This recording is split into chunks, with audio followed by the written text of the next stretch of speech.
আপনি বাজারে গেলেন,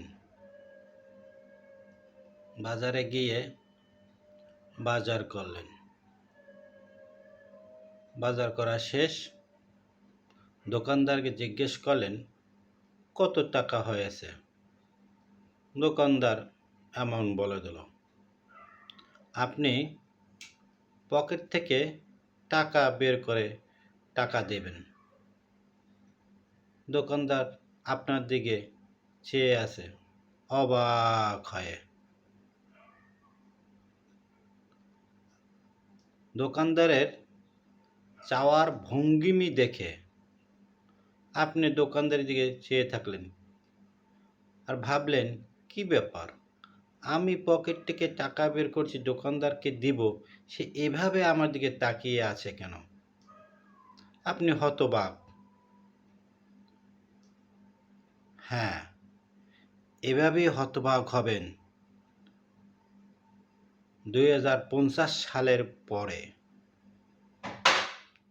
2050 সালের পরে পকেট থেকে টাকা বের করে আপনাকে আর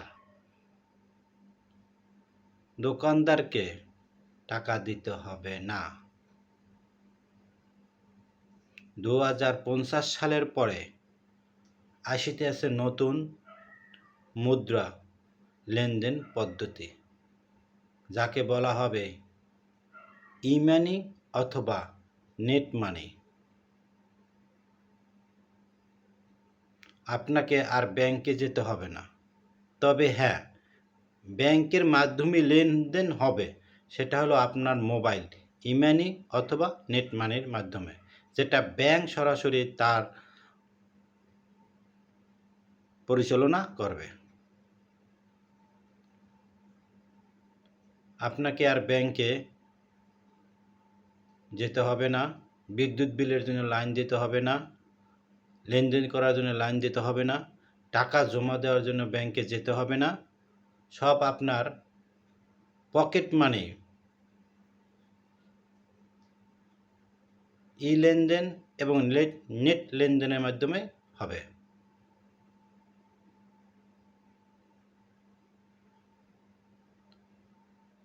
ই লেনদেন এবং নেট মানি লেনদেনের জন্য দ্রুত কাজ করা হচ্ছে। একে অপরের সাথে শুধু মোবাইল টু মোবাইল নেট দিয়েই আপনি লেনদেন করতে পারবেন। কিন্তু এই লেনদেনের যে সফটওয়্যার, সেটা কে তৈরি করবে? এতে কি লাভ হবে? হ্যাঁ, এর ভিতরেও বিশাল এক রহস্য রয়েছে। এই সফটওয়্যার তৈরি করা জন্য অলরেডি ইসরায়েল তার কার্যক্রম শুরু করেছে।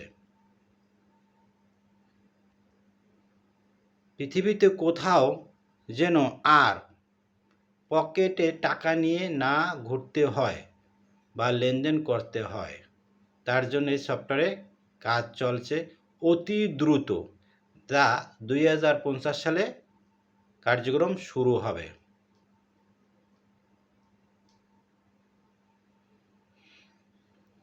এই সফটওয়্যারে লাভ ক্ষতি দুইটাই আছে। সেটা হলো ইসরায়েলের জন্য ব্যাপক লাভ, তার সফটওয়্যার বিক্রি করবে। আর আমাদের জন্য যে লাভ, সেটা হলো আমাদের সময় সাশ্রয় হবে, কিন্তু বিপদ ডেকে আনবে।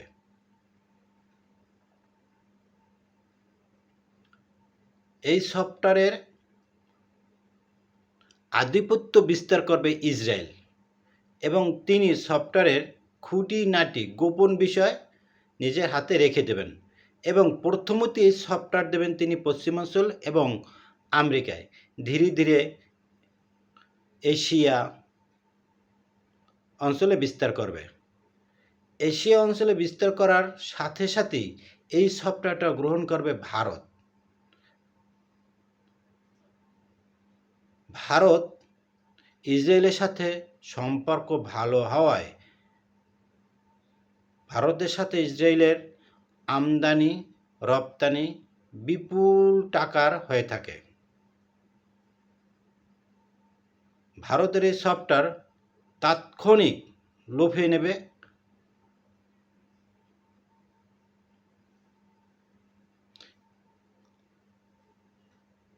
আমাদের কি হবে? আমরা কি এই সফটওয়্যার নেব? হ্যাঁ, প্রেসারে এক সময় আমরাও এই সফটওয়্যার ইসরায়েলের কাছ থেকে ক্রয় করব। আস্তে আস্তে সারা পৃথিবীতে ইসরায়েল এই সফটওয়্যার বিস্তার করবে।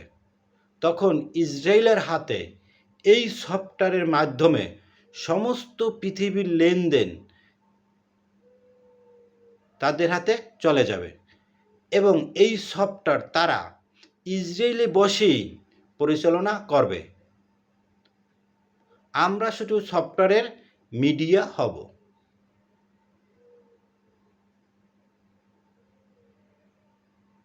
এই সফটওয়্যার ইসরায়েল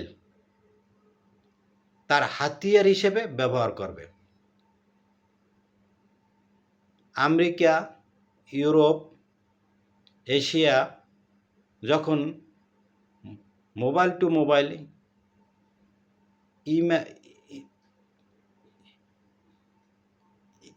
ইমানি এবং নেট মানি সারা পৃথিবীতে ছড়িয়ে যাবে, তখন তারা এই সফটওয়্যারের মাধ্যমে লেনদেনের আয়ত্ত করে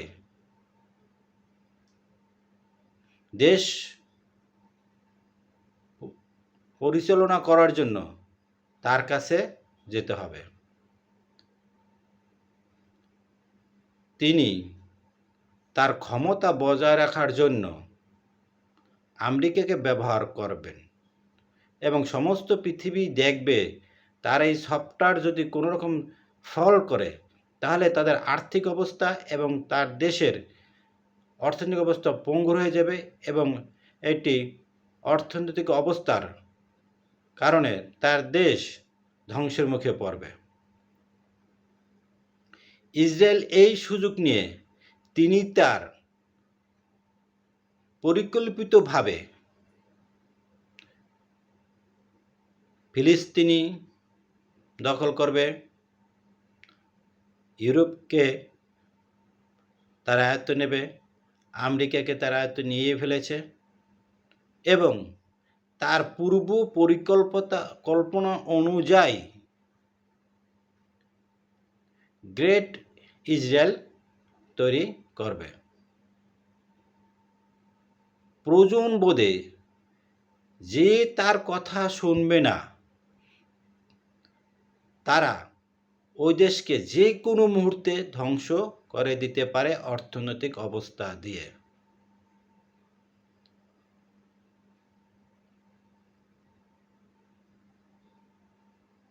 সুতরাং ইসরায়েলের কাছ থেকে